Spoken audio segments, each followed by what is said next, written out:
कहानी की शुरुआत होती है जहां हम देखते हैं एक बूढ़ा और एक लड़की रोमांस करते हुए कमरे में दाखिल होते हैं। तभी जोर जोर से दरवाज़ा ठोकने की आवाज़ आती है। लड़की बूढ़े से कहती है, मेरा पति आ गया है, तुम जल्दी से कहीं छुप जाओ, और बूढ़े को बाथरूम में छुपा देती है।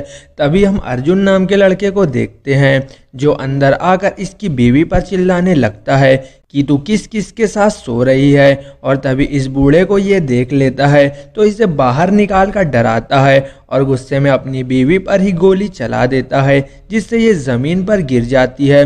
फिर ये बूढ़ा डर कर माफ़ी मांगने लगता है और अपनी वॉलेट से सारे पैसे निकाल कर देता है। तब अर्जुन कहता है, अपनी रोलेक्स की घड़ी उतार कर दे और अपने सारे कार्ड्स देकर एक पेपर पर इसके पिन नंबर लिख दे। अब ये बूढ़ा जैसे ही पेपर पर पिन नंबर लिखने जाता है, इसके सीने में दर्द होता है और वो गिर जाता है। तभी अर्जुन घबराकर श्रेया को उठाता है और यहाँ हमें पता चलता है कि इसने इसे नकली गोली मारी थी और ये दोनों प्लान बनाकर इसी तरह लोगों को लूटते हैं। और ये हस्बैंड वाइफ भी नहीं है, बस क्राइम पार्टनर है। अब श्रेया मोबाइल में देखती है कि हार्ट अटैक आने पर क्या करे। तब वीडियो में बताया जाता है कि पेशेंट को अपनी ज़बान बाहर निकालने को बोले। अगर वह ज़बान बाहर निकाल ले तो वो हार्ट अटैक नहीं, पैनिक अटैक है। अब बूढ़े की जान बची ही होती है। तभी रूम के दरवाजे पर होटल का स्टाफ आ जाता है क्योंकि इन्होंने गोली चलने की आवाज़ सुन ली थी। अब अर्जुन श्रेया को लेकर बाजू वाले रूम में घुसता है और यहाँ से नीचे आकर जब ये लोग भाग रहे होते हैं तब अर्जुन इस आदमी का मर्डर होते देख लेता है।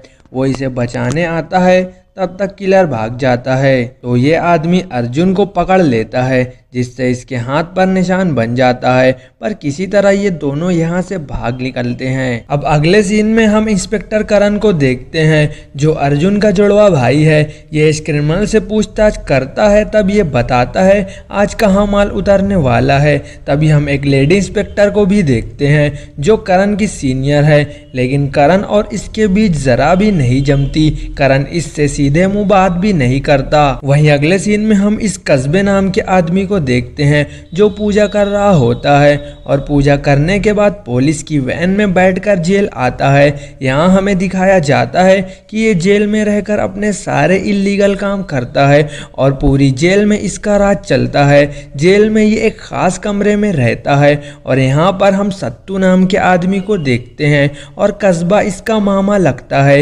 ये बताता है कि माल उतरना बहुत मुश्किल है। तब कस्बा कहता है, इतनी छोटी बात के लिए तू यहाँ चला आया, जो भी है तू खुद ही हैंडल कर ले और आज माल उतर जाना चाहिए। तभी ये कहता है, ठीक है मामा, और यहाँ से चला जाता है। अब अगले सीन में हम सीआईबी के इस ऑफिसर आरिफ खान को देखते हैं जो ये मर्डर केस सॉल्व करने आया है और यहाँ हमें पता चलता है कि मरने वाले का नाम आनंद मिश्रा है और ये आरिफ का बहुत अच्छा दोस्त था। अब आरिफ सब पुलिस वालों से पूछताछ करता है पर कोई ख़ास सबूत नहीं मिलता। सीसीटीवी देखने पर मर्डर के वक्त की सीसीटीवी फाइल ख़राब होती है जिसमें कुछ नज़र नहीं आता। तभी आरिफ पुलिस वालों से कहता है, तुम अब ये केस छोड़ दो, मैं अकेला ही ये केस संभाल लूँगा। इधर अर्जुन और श्रेया कार से भागकर इस मॉल में आते हैं और अपना कपड़ा चेंज करके एक दूसरी कार चुरा कर इसमें भागते हैं। कार में श्रेया अर्जुन से पूछती है, अब क्या करना है, हम बिना बात के इस मर्डर केस में फंस जाएंगे। तब अर्जुन कहता है, मेरा भाई करण ही हमारी मदद कर सकता है, लेकिन वो करण को फ़ोन नहीं कर सकता क्योंकि करण की बीवी इसे अर्जुन से दूर रहने को कहती है। अगले सीन में हमें दिखाया जाता है कि इंस्पेक्टर देविका खाना खा रही होती है। तभी करण घर आता है। दोनों हस्बैंड वाइफ हैं, लेकिन देविका का प्रमोशन होने की वजह से वो करण की सीनियर है और इसी वजह से दोनों में ज़रा भी नहीं जमती और ये इसी बात पे लड़ रहे होते हैं। तो दोनों डिसाइड करते हैं कि हम डाइवोर्स ले लेते हैं। तभी हम इनकी छोटी बच्ची को देखते हैं जो इनके लड़ने से डर गई थी। इसके बाद करण घर से निकल कर वैन में आता है जहाँ वैन में इसका साथ ही इंस्पेक्टर साहिल मौजूद होता है। इनकी वैन निकलने के बाद हम पीछे अर्जुन की कार देखते हैं जो करण का पीछा कर रहा है और इससे मिलकर बताना चाहता है कि वो एक मर्डर केस में फंस चुका है। करण इस क्रिमिनल की बताई हुई जगह पर पहुंच जाता है जहां कस्बे का माल उतरने वाला है। तभी देविका को इसके खबरी का फोन आता है कि करण के लिए फील्डिंग लगाई गई है और इसकी जान को खतरा है। तब देविका पूरी पुलिस फोर्स को वहां पहुंचने कहती है। इधर अर्जुन करण के पास आता है। तब करण कहता है, अब तूने क्या कांड कर दिया जो इतनी रात को मुझे यहाँ पर मिल रहा है। तब अर्जुन इस मर्डर केस के बारे में बताता है। तभी यहाँ कस्बे का भांजा अपनी गैंग के साथ इन पर गोलियां चलानी शुरू कर देता है। बहुत देर तक फायरिंग करने के बाद ये दोनों जब भाग रहे होते हैं तो दोनों को गोली लगती है और दोनों पानी में गिर जाते हैं। तभी पूरी पुलिस फोर्स यहाँ पहुँच जाती है और इन्हें ढूंढना शुरू करती है, पर सिर्फ अर्जुन की बॉडी मिलती है। करण की बॉडी पानी में बह जाती है और अर्जुन की बॉडी को फौरन अस्पताल ले जाया जाता है। गोली निकलने के बाद जब अर्जुन को होश आता है तब इसे पता चलता है सब इसे करण समझ रहे हैं। अर्जुन देविका को इसलिए नहीं बताता कि वो अर्जुन है क्योंकि वो इसे दोषी समझकर जेल में डाल देगी। इधर सीबीआई आरिफ मर्डर हुए आदमी की उंगली से फिंगरप्रिंट लेकर यहाँ आता है और इसे फिंगरप्रिंट मैच करने को कहता है और ये सैंपल अर्जुन की फिंगरप्रिंट से मैच हो जाता है। रिकॉर्ड चेक करवाने बाद आरिफ को पता चलता है अर्जुन का जुड़वा भाई है करण और दोनों एक अनाथ आश्रम में बड़े हुए हैं। तब आरिफ टीम से कहता है, तुम अर्जुन और इसकी पार्टनर श्रेया का पता लगाओ, तब तक मैं इसके भाई करण से पूछताछ करता हूँ। तभी आरिफ के बॉस आ जाते हैं जो आरिफ को इस केस से हटाना चाहते हैं, लेकिन आरिफ अपने बॉस से कहता है अगर आप मुझे इस केस से हटा भी दें तब भी मैं ये केस नहीं छोड़ूंगा, चाहे इसके लिए मुझे रिजाइन ही क्यों ना देना पड़े। आरिफ का ये तेवर देखकर इसका बॉस कहता है, ठीक है ये केस तुम ही सॉल्व करो, लेकिन याद रहे अनऑफिशियली तुम कुछ नहीं करोगे। वहीं जेल में दिखाया जाता है कि कस्बा इसके भांजे पर खूब चिल्लाता है कि सब कुछ तुझे थाली में सजा कर दिया था, फिर भी उस पुलिस वाले को मार नहीं पाया। फिर इस पंटर से कहता है, बाला को बोल वो पुलिस वाले को संभाल लेगा।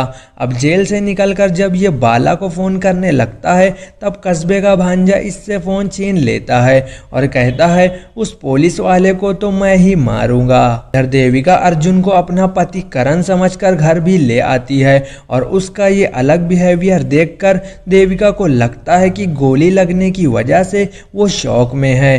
फिर बाथरूम में आकर अर्जुन श्रेया को कॉल करता है और बताता है कि उसका भाई करण मर गया है और अब इन्हें कुछ दिनों के लिए यहाँ से गायब होना होगा, तो वो रात तक बोर्ड का इंतज़ाम करे।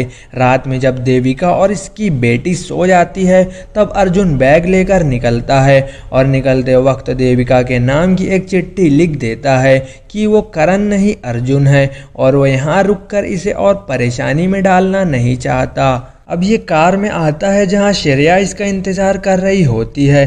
थोड़ी दूर चलने पर अचानक कस्बे का भांजा इन पर हमला करता है। इसे लगता है ये करण है जिसे वो उस रात मारना चाहता था। बहुत देर तक ये इन पर हमला करता है लेकिन आखिर में इसकी गाड़ी पलट जाती है जिससे यहाँ ये दब जाता है। अर्जुन और श्रेया इस बोट तक पहुँच जाते हैं जिस बोट से वो दूर कहीं भागने वाले हैं। तभी अर्जुन सोचता है कि उसके भाई करण को जब अनाथ आश्रम में एक फैमिली अडॉप्ट करने आई थी तब वो अर्जुन को छोड़कर जाना ही नहीं चाहता था और जब इसे किसी ने मार दिया है तो ये कैसे भाग सकता है। तब अर्जुन श्रेया से कहता है वो इसके भाई करण का बदला लेगा और तब तक वो इस शहर में करण बनकर घूमेगा। ये कहकर वो तेजी से कार भगाता हुआ घर आता है। घर आकर देखता है तो देविका इसकी लिखी हुई चिट्ठी बस पढ़ने ही वाली थी। तब आकर किसी तरह ये चिट्ठी ले लेता है और इसी वक्त दरवाजे पर सीबीआई ऑफिसर आरिफ आता है जो करण से पूछताछ करने आया है। तो बस दूसरा एपिसोड यहीं पर खत्म हो जाता है। आगे के एपिसोड आते ही हम इन पर भी वीडियोस बना देंगे। तब तक आप वीडियो को लाइक करके चैनल को सब्सक्राइब कर दें और अगला वीडियो किस टॉपिक पर चाहिए कमेंट करना ना भूलें।